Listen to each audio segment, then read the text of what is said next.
नमस्कार दोस्तों, स्वागत है आपका मेरे YouTube channel stories bye Sunita Saini में। आज की कहानी का शीर्षक है भविष्य का आईना। तो समय न गवाते हुए आज की कहानी को शुरू करते हैं। नेहा अपने बेटे जियान से कहती है, लो बेटा दूध पी लो। मैंने कहा ना मम्मी, मुझे दूध नहीं पीना। अरे तुमने कल भी दूध नहीं पिया, आज भी मना कर रहे हो। टाइम से खाना भी नहीं खाया और ये तुम्हारा मुंह क्यों उतरा हुआ है? चलो पी लो, इसमें मैंने तुम्हारा फेवरेट मिल्क पाउडर मिलाया है। मैंने कहा ना, नहीं पीना तो नहीं पीना, आप क्यों जिद कर रही हो? नेहा ने अब की बार बहुत प्यार से बोला, मेरा प्यारा बेटा दूध पियो, आपको स्ट्रोंग बनना है ना। अगर दूध नहीं पियोगे तो कैसे स्ट्रोंग बनोगे? और फिर अपना मम्मा का ख्याल कैसे रखोगे? नहीं रखना किसी का ख्याल, और आप अच्छी मम्मी नहीं है। मुझे आपसे बात नहीं करनी, बोलकर दोनों बाहों को मोड़ मुंह घुमा लिया। यह क्या तरीका है बात करने का? कोई अपनी मम्मी से इस तरह बात करता है? हो क्या गया है तुझे? जितनी अच्छी बातें और आदतें सिखाने की कोशिश करती हूँ, उतनी ही बुरी आदतें सीखता जा रहा है। मुझे अच्छी बातें सिखाती हो, अच्छी आदतें भी, पर आप खुद क्यों नहीं सीखती मम्मा? बेटा क्या हुआ, यह तो बताओ, क्यों इतने गुस्से में हो? किसने क्या कहा? आपने दादी को जाने के लिए क्यों कहा? मुझे दादी का साथ अच्छा लगता था। उनके साथ खेलना, बातें करना, उनकी कहानियां सुनना मुझे बहुत पसंद था। आपने क्यों जाने को कहा उन्हें? बेटा मैंने नहीं कहा उन्हें जाने के लिए, वह खुद गई। और यह सब आपसे किसने कहा? मम्मा आप झूठ क्यों बोल रही हो? मुझे तो सिखाती हो झूठ नहीं बोलना चाहिए, फिर आप क्यों बोलती हो? अब आप पहले जैसी नहीं रही, झूठी मम्मा बन गई हो। और मुझे यह बातें किसी ने नहीं कहा, मैंने खुद सुना। नेहा ने गुस्से में आकर एक थप्पड़ मार दिया। यह क्या तरीका है अपनी माँ से बात करने का? किसने सिखाया? मैंने तो तुम्हें नहीं सिखाया। चलो सॉरी बोलो। मैं आपसे ही तो सीख रहा हूँ मम्मा। आप भी तो दादी से ऐसे ही बात करती हो। आप मुझे सिखाती हो बड़ों से अच्छे से बात करो, फिर आप क्यों दादी को गुस्सा कर रही थी? वो भी तो आपसे बड़ी हैं। किसने कहा कि मैं दादी से अच्छे से बात नहीं करती हूँ?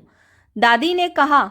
नहीं, मैंने सुन लिया। जब आप उन्हें गुस्सा कर रही थी, यहाँ से जाने को बोल रही थी, इसलिए तो दादी चली गई, वरना उन्हें जाने का मन नहीं था। बेटे की बात सुन नेहा चौंक गई। एक झटके में 2 दिन पहले की बातें याद आ गई। 6 महीने रखने की जिम्मेदारी है, पर यहाँ तो 6 महीने के बदले 7 महीने होने को आ गए। फिर भी आपका भाई लेने आया नहीं, और ना ही माताजी जाने का नाम ले रही हैं। और कब तक यहाँ रहेंगी? अरे तो क्या हुआ? हो सकता है फुर्सत नहीं मिली हो। फिर दोनों वर्किंग हैं तो अक्सर बाहर ही रहते हैं। मम्मी घर में अकेली हो जाती हैं तो समय नहीं कटता होगा, इसी वजह से माँ नहीं जाना चाह रही हो। मुझे तो लगता है मम्मी को यहाँ पर ज़्यादा अच्छा लगता है। जियांश के साथ उनका समय अच्छे से बीतता है, तो उन्हें यहीं तो रहने दो, क्या समस्या है? पति अशोक ने कहा। अच्छा लग रहा है तो क्या मतलब? उनकी जिम्मेदारी सिर्फ हम ही उठाते रहें? वह दोनों तो अकेले मजे से जीवन जी रहे हैं, यहाँ हम इनकी जिम्मेदारी का बोझ ढोते रहें? तुम ऐसा क्यों कह रही हो? माँ है, उन्हें जहाँ रहने की इच्छा होगी वहाँ रहेंगी, तो तुम्हें इस तरह बोलने की कोई ज़रूरत नहीं। जिम्मेदारी दोनों ने बराबर की ली थी तो निभानी भी पड़ेगी। बहू की बातें सुन सरला जी सामने आकर बोली, बहू तुम नाराज मत हो, आपस में झगड़ा मत करो। कुछ देर पहले मेरी बात हुई है छोटे से, काम के सिलसिले में दोनों बाहर हैं, उसके घर आते ही मैं चली जाऊंगी। वाह, आ गई बेटे के सामने चिकनी चुपड़ी बातें करने, और आपको हम दोनों के बीच बोलने की क्या जरूरत है? अगर आप सच में नहीं चाहती कि हमारे बीच खटपट हो तो यहाँ से चली क्यों नहीं जाती? बहू की बातें सुनकर सरला जी चुप हो गई, पर बेटे के बीच बहस अब भी जारी थी। सरला जी के 2 बेटे हैं। कुछ साल पहले पति की मृत्यु के बाद वह अकेली रहने लगी, लेकिन अब जब उनकी तबीयत खराब रहने लगी तो दोनों बेटों ने अपने साथ 6-6 महीने रखने की जिम्मेदारी ली। सरला जी को छोटे बेटे बहू से ज़्यादा बड़े बेटे बहू के साथ रहना अच्छा लगता है। छोटे बेटे बहू वर्किंग होने की वजह से सरला जी घर में अकेली हो जाती तो समय नहीं बीतता, इसलिए वहाँ नहीं रहना चाहती। वहीं बड़े बेटे बहू के घर पोते के साथ समय आराम से कट जाता है और बच्चा भी बहुत खुश है दादी का साथ पाकर। बात ज़्यादा बढ़ते देख सरला जी ने यहाँ से जाना ही उचित समझा। अगले दिन बेटे से कहा, बेटा मुझे कुछ दिनों के लिए गांव भी जाना है, वहाँ भी कुछ काम है, तो उसे निपटा कर फिर वहीं से छोटे बेटे के पास चली जाऊंगी। तुम परेशान मत हो, अब आपस में लड़ाई मत करो। तब बेटे का मन नहीं होने के बावजूद माँ को जाने दिया। नेहा को सारी बातें याद आते ही उसने फिर कहा, बेटा तुम नहीं जानते अपनी दादी को, उन्होंने मुझे कितना परेशान किया, कितना सुनाया। वही सब याद करके गुस्सा आता है, इसीलिए कह दिया। मैं सच में नहीं डांट रही थी दादी को, लेकिन मम्मी आप ही कहती हैं ना कि जो बातें बीत गई उसे भुलाकर आगे बढ़ना चाहिए। जब हम फ्रेंड्स में झगड़ा हो जाता है तो आप सिखाती हैं कि फिर से दोस्ती कर लो, तो फिर आप क्यों नहीं करती मम्मा? जैसा आपने दादी को यहाँ से जाने को कहा, वैसे ही जब मैं बड़ा हो जाऊँगा और आपको जाने को कहूँगा, तब आप कहाँ जाएंगी? क्योंकि मेरा तो कोई दूसरा भाई बहन भी नहीं, मैं तो आपका इकलौता बेटा हूँ।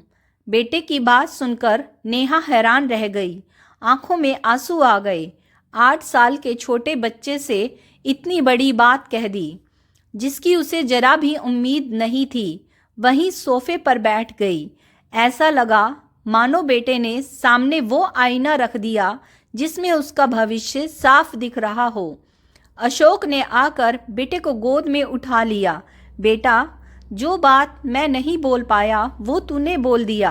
अब तो सोचो नेहा, 8 साल के बच्चे को भी समझ आ रहा है कि तुमने गलत किया। नेहा की आंखों से आंसू बहने लगे। बेटे को सीने से लगा लिया। आप चिंता मत करो बेटा, आपकी मम्मी फिर से अच्छी बनेगी। आपकी दादी को आपसे कभी दूर नहीं करेगी। हम कल ही जाएंगे दादी को लेने। सच्ची मम्मा? अगले दिन नेहा पति और बेटे के साथ सीधा ससुराल पहुंची।